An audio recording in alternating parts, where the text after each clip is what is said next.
आज है 11 दिसंबर और रेलवे ग्रुप डी के सेकेंड शिफ्ट का एग्ज़ाम ख़त्म हो चुका है और उसका कुछ ओरिजिनल प्रश्न है। वीडियो अच्छा लगे तो इस चैनल को सब्सक्राइब कर देना। पहला प्रश्न है, मई 2025 में हिमालय पर 31 बार चढ़ने का रिकॉर्ड किसने बनाया? तो कामी रीता शेरपा। अगला प्रश्न है, प्रतिध्वनि किस दूरी पर नहीं होता है? तो 10 मीटर की दूरी पर। अगला प्रश्न है, कार्बन के किस अपरूप का आकार षटभुज आकृति की होती है? तो ग्रेफाइट के। अगला प्रश्न है, रदरफोर्ड के अल्फा कण प्रकीर्णन प्रयोग में स्वर्ण पात्र पर प्रहार करने के संबंध में निम्न में से कौन सा कथन सही है?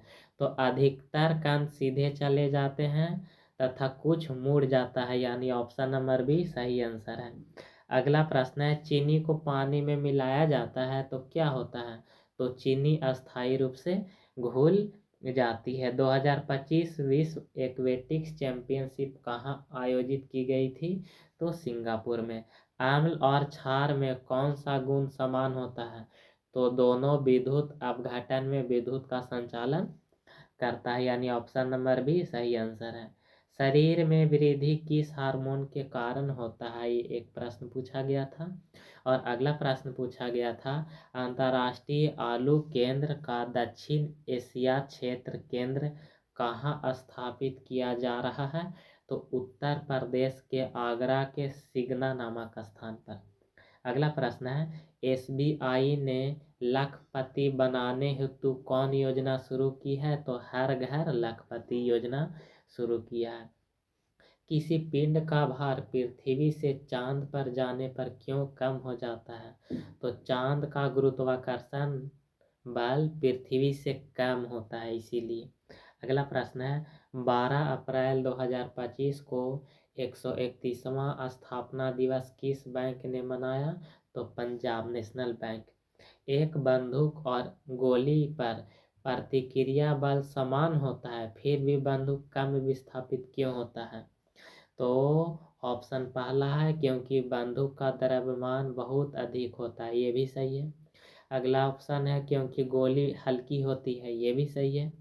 ऑप्शन सी क्या है? क्योंकि द्रव्यमान वेग के व्युत्क्रमानुपाती होता है, ये तीनों के तीनों सही है, यानी ऑप्शन नंबर डी उपयोग में सभी सही है। भारत में पहला राष्ट्रव्यापी घरेलू आय सर्वेक्षण कब से शुरू होगा? तो फरवरी 2026 से। नीति आयोग की रिपोर्ट के अनुसार भारत का कितना प्रतिशत क्षेत्र भूकंप के प्रति संवेदनशील है? तो 59% क्षेत्र। शरीर को नियंत्रित और समन्वय कौन करता है? तो तंत्रिका तंत्र और हार्मोन। ये दो ऑप्शन में या तो तंत्रिका तंत्र होगा या तो हार्मोन होगा। अगला प्रश्न है, सक्रियता श्रेणी क्या दर्शाता है?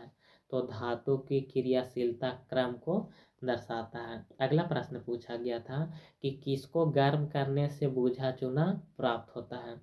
तो CaCO3 यानी कैल्शियम कार्बोनेट को गर्म करने से बूझा चूना प्राप्त होता है। अगला प्रश्न है, BBC Indian sport woman of the year का पुरस्कार किसने जीता? तो मनु भाकर। अगला प्रश्न है, उत्तल दर्पण में मुख्य अक्ष के समानांतर आपतित किरण प्रतिबिंब के बाद किस बिंदु से आती हुई प्रतीत होता है? तो फोकस से। निम्नलिखित में से क्षार धातु कौन सा नहीं है? तो याद रखना, आवर्त एक में सभी क्षार धातु होगा। तो lithium, sodium, potassium, rubidium, caesium, francium, ये सब क्षार धातु है। पूछ रहा था नहीं है, तो 3 गो एक में से होगा, एगो नहीं होगा। अगला सवाल पूछा गया था, गतिज ऊर्जा यानी काइनेटिक एनर्जी के सूत्र पूछा गया था। तो 1/2 mv² होता है। अगला न्यूमेरिकल पूछा गया था, द्रव्यमान दे दिया था 3 किलो और उसके बाद त्वरण दे दिया था 2 और पूछा था बल। तो बल बराबर सूत्र होता है ma, ये दोनों को गुना करेगा तो 3 दूना 6 न्यूटन। अगला प्रश्न है, निम्नलिखित में से कौन जैव आवर्धन का उदाहरण है? तो कीटनाशक। अगला प्रश्न पूछा गया था, मनुष्य में वृषण उदर गुहा के बाहर क्यों होता है? तो एक छोटा सा बात याद रखना कि वृषण उदर गुहा के बाहर इसलिए होता है क्योंकि शुक्राणुओं के सही उत्पादन और परिपक्व के लिए शरीर के तापमान से 2 से 3 डिग्री सेल्सियस कम तापमान की आवश्यकता होता है। अगला प्रश्न है, ऐसा कौन सा दर्पण है जिसमें सामने जितनी दूरी पर वस्तु रखी जाए प्रतिबिंब उतनी ही दूरी पर दर्पण के पीछे बनता है? तो समतल दर्पण। अगला प्रश्न है, NISAR निसार मिशन की कुल लागत लगभग कितना करोड़ है? तो 12,500 करोड़।